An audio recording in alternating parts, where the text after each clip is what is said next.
कहानी। सुबह का नाश्ता। गांव के छोर पर स्थित एक छोटा सा घर था जिसमें रामू अपनी पत्नी सरला और 2 बच्चों के साथ रहता था।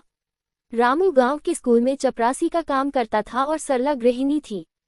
जिंदगी में ज्यादा तड़क भड़क नहीं थी, पर खुशियां भरपूर थीं। हर सुबह की शुरुआत रामू के लिए एक खास रस्म होती थी, सुबह का नाश्ता। ये नाश्ता सिर्फ भूख मिटाने का जरिया नहीं था, बल्कि उनके परिवार के साथ बिताए जाने वाला सबसे अनमोल समय भी था। सरला सुबह 4 बजे उठ जाती, आंगन में तुलसी के पास दिया जलाती और फिर रसोई में जुट जाती। उसका हाथ बहुत स्वादिष्ट था, आलू के पराठे, बेसन का चीला या फिर गर्मा-गर्म पोहा, हर दिन कुछ नया। रामू के बच्चे सोनू और गुड़िया भी उस समय का इंतजार करते थे। स्कूल जाने से पहले वे सब साथ बैठकर नाश्ता करते। उस वक्त कोई जल्दी नहीं होती, कोई मोबाइल नहीं होता, बस बातों की चाशनी में डूबा एक मीठा वक्त होता। एक दिन की बात है। रामू थोड़ा चिंतित दिख रहा था। उसने सरला से कहा, सरला, स्कूल में कुछ बदलाव हो रहे हैं। शायद मेरी नौकरी खतरे में है। सरला ने मुस्कुराते हुए कहा, चिंता मत करो, ईश्वर सब ठीक करेगा, पहले नाश्ता कर लो। उस दिन सरला ने रामू का पसंदीदा नाश्ता, मूली के पराठे और दही बनाया था। बच्चों ने अपने छोटे छोटे किस्सों से माहौल हल्का कर दिया। रामू को कुछ सुकून मिला। कुछ हफ्ते बीत गए। स्कूल में नई प्रबंधन समिति आए और रामू की नौकरी बच गई। लेकिन इस पूरे दौर में एक चीज नहीं बदली, सुबह का नाश्ता। यह उनके जीवन का आधार बन गया था, एक ऐसी आदत जो उन्हें एक दूसरे से जोड़ती थी, एक छोटा सा त्योहार जो रोज मनाया जाता था। समय बीतता गया। सोनू अब शहर में नौकरी करता है और गुड़िया कॉलेज में पढ़ती है।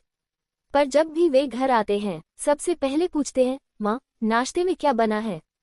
और सरला अब थोड़ी बूढ़ी हो गई, लेकिन उसकी रसोई में वही जादू आज भी है। सुबह का नाश्ता उनके जीवन की एक साधारण लेकिन सबसे खास परंपरा बन गया, जो उन्हें हर दिन एक दूसरे के और करीब लाता रहा। चाइनीज नंद। हिंदी कहानी। भाग 1। एक अनोखी शुरुआत।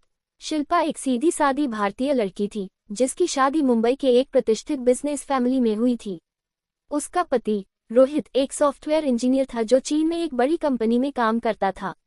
शादी के कुछ ही महीनों बाद रोहित को शंघाई जाना पड़ा और शिल्पा को भी उसके साथ जाना पड़ा। शिल्पा के लिए ये सब कुछ नया था, नई भाषा, नया देश और सबसे बड़ी बात, नई संस्कृति। लेकिन इन सबसे ज्यादा अनोखी थी उसकी नंद मेई लिन।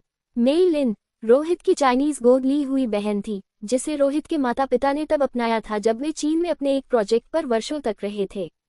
शिल्पा ने कभी कल्पना नहीं की थी कि उसकी नंद भारतीय नहीं बल्कि चाइनीज होगी।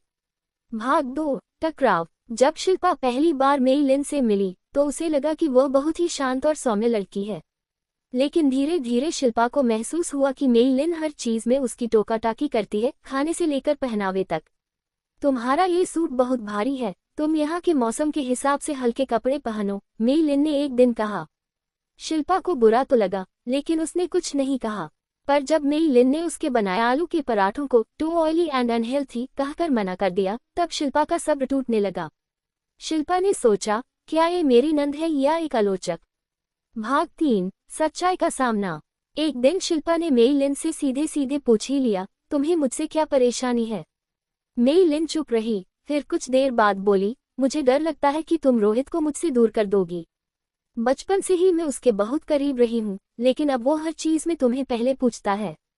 शिल्पा स्तब्ध रह गई। वह ये कभी समझ ही नहीं पाई थी कि इस अजीब व्यवहार के पीछे एक छोटी बहन का असुरक्षा भाव छिपा था। उसने मेई लिन का हाथ पकड़ा और मुस्कुराते हुए कहा, तुम रोहित की बहन हो तो मेरी भी हो।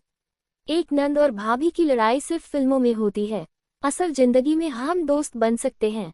भाग 4। चाइनीज इंडियन संगम। इसके बाद दोनों के बीच का रिश्ता बदलने लगा।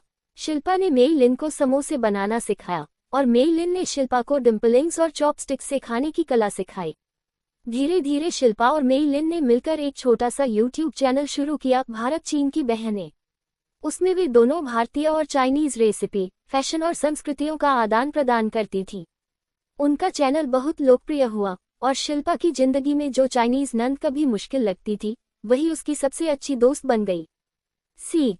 कभी कभी रिश्ते भाषा, जाति या संस्कृति से नहीं, बल्कि समझ और प्यार से बनते हैं। शिल्पा और मेई लिन की कहानी यही साबित करती है, जब दिल मिल जाएं, तो दुनिया की सारी दीवारें गिर जाती हैं।